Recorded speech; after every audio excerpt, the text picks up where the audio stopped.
Mes frères et sœurs, bienvenue.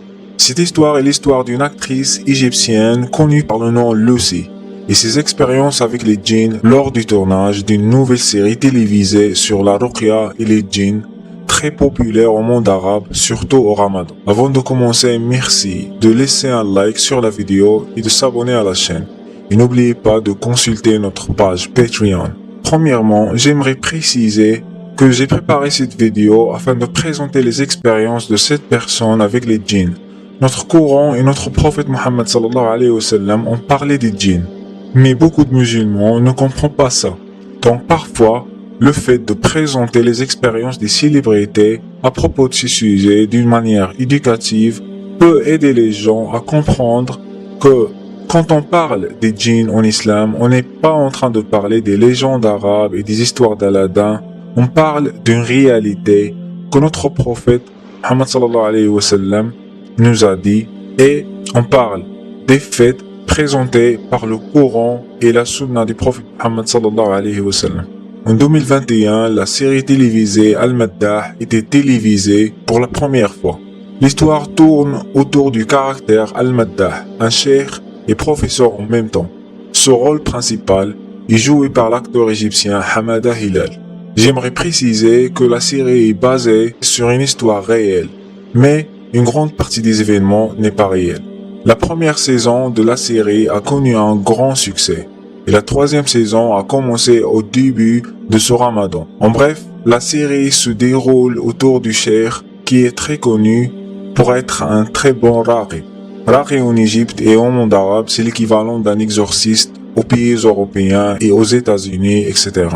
Quand il était petit, il était abandonné par sa famille réelle, qui l'ont laissé en face de la porte d'une mosquée. L'un des hommes qui l'ont trouvé va décider de prendre soin de lui et de l'élever comme s'il était son garçon. À l'âge de 20 ans, les gens vont remarquer que c'est un jeune homme, pas comme les autres. Un jeune homme qui a plusieurs barakats, comme ils disent en Égypte. Barakats, c'est-à-dire des petits miracles, un talent de mémorisation du Coran, pouvoir aider les gens avec la ruqya et être très effectif en performant la ruqya en lisant des versets du Coran en voix haute, etc. Mais au lieu d'utiliser ses talents dans quelque chose de bien, Al-Maddah va décider de devenir un magicien, un sahir. Petit à petit, il va trouver des boulots et des missions de sahir. Et à travers ça, il va former des connexions avec des gens qui ont beaucoup de pouvoir et beaucoup d'argent.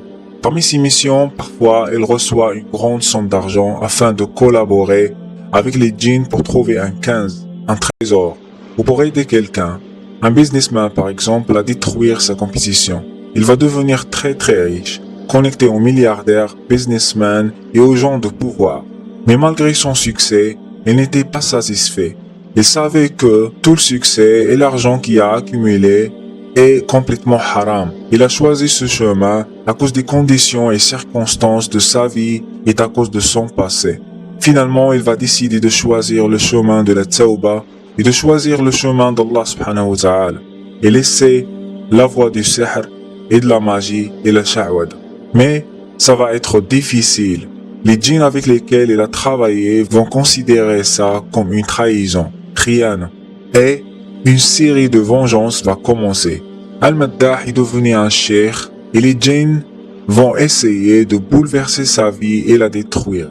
Et ça va être le thème de la série depuis le début de la deuxième saison jusqu'à maintenant, c'est-à-dire la troisième saison. Parmi ces djinns, il y a un homme, une femme nommée Malika et une autre femme nommée Hind bint al-Ahmar. Sujet de cette vidéo. Hind bint al-Ahmar va faire l'impossible pour bouleverser la vie du cheikh. Hind bint al-Ahmar était jouée par une actrice égyptienne fameuse nommée Lucy. Dans un show, un programme nommé Al-Arrafa sur la chaîne égyptienne An-Nahar, cette actrice va dévoiler des secrets effrayants à propos du show Al-Maddah, ses expériences avec les djinns, surtout durant le tournage de la série. Lucy dit que l'équipe de production allait filmer dans un emplacement nommé Al-Fayoum en Égypte. Elle était en train de s'habiller dans un hôtel pour jouer le rôle du djinn Hind bint al-Ahmar. Il fallait qu'il s'habille et puis quand il va quitter l'hôtel, après à peu près 4 minutes de marche, il va entrer dans la villa du cheikh où la scène va être filmée. Avant de continuer, je vous prie de consulter notre page Patreon et choisir une subscription afin d'avoir accès au contenu plus long qu'on va pas poster ici sur YouTube. Merci beaucoup. Quelques secondes après avoir quitté l'hôtel, il reçoit un appel du chef de production qui dit que c'est pas la peine de filmer car il y a une tempête. L'actrice s'exclame et dit que c'était très bizarre parce que chez elle, près de l'hôtel, tout est bien, il n'y a aucune tempête. Après quelques temps, elle était invitée à venir pour commencer le tournage avec l'équipe dans la villa du chef. Après 4 minutes, il entre dans la villa qui était complètement fermée, donc il n'y a aucune présence des courants d'air, etc. Et malgré ça, l'actrice a senti comme si un vortex d'air très fort était à l'intérieur de la villa. L'actrice a perdu son équilibre tandis que toutes les portes et les fenêtres étaient fermées. Effrayée, l'actrice a refusé de filmer ce jour-là et a même contemplé de quitter son rôle complètement.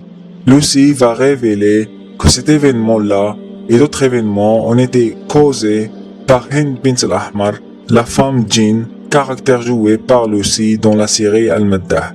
Lucy dit que Hind Bint al-Ahmar existe dans la réalité et c'est pas seulement un caractère et que c'est un djinn connu surtout dans la culture de plusieurs tribus en Égypte. Dans cette interview, l'actrice va dévoiler que Hind Bint al-Ahmar est toujours avec elle et qu'il avait pas mal d'interactions avec elle. Il a aussi dévoilé que, afin d'être prêt pour ce rôle, il a préparé des rituels et a assisté à des rituels afin de connaître et comprendre le monde des djinns et surtout connaître Hind Bint al-Ahmar. L'histoire racontée par l'actrice, est-il vrai ou non? Qu'est-ce que vous en pensez? Laissez-nous des commentaires. Ce qu'on peut dire à propos de ça est précisément sur le point où l'actrice a fait des rituels afin de contacter les djinns, c'est que tout ça est complètement haram dans l'islam. Il est très important de préciser que la plupart des ulama sont avec cette opinion. Mais il y a des ulama qui ont une autre opinion et qui disent que le fait de contacter les djinns afin de les utiliser dans quelque chose de bien est complètement halal et que c'est pas haram. Parmi leurs arguments, c'est que Sayyidina Sulayman a fait ça. Il a utilisé les djinns dans la construction des grandes villes et structures, etc. Mais un contre-argument qu'on peut utiliser, c'est que Sayyidina Sulayman est un prophète. On n'est pas en train de parler d'une personne normale comme toi et moi, donc c'est pas logique de faire une telle comparaison. Il est aussi important de préciser que l'acteur principal qui joue le rôle du cheikh, son nom est Hamada Hilal. L'acteur a détaillé dans un interview qu'il a eu aussi des moments effrayants, très difficiles à expliquer. Dans un prochain épisode, on va parler de Hamada Hilal et son expérience durant le tournage de la série Al-Maddah, dans laquelle il joue le rôle du cheikh qui fait la ruqya, etc. Mes amis, laissez-nous des commentaires à propos de ce sujet. Qu'est-ce que vous pensez des expériences de cette actrice? Voilà les amis, c'est la fin de cette vidéo. Avant de partir, n'oubliez pas de supporter la chaîne en consultant notre contenu exclusif sur Patreon et n'oubliez pas de s'abonner à la chaîne et de laisser un like. Et assalamu alaikum.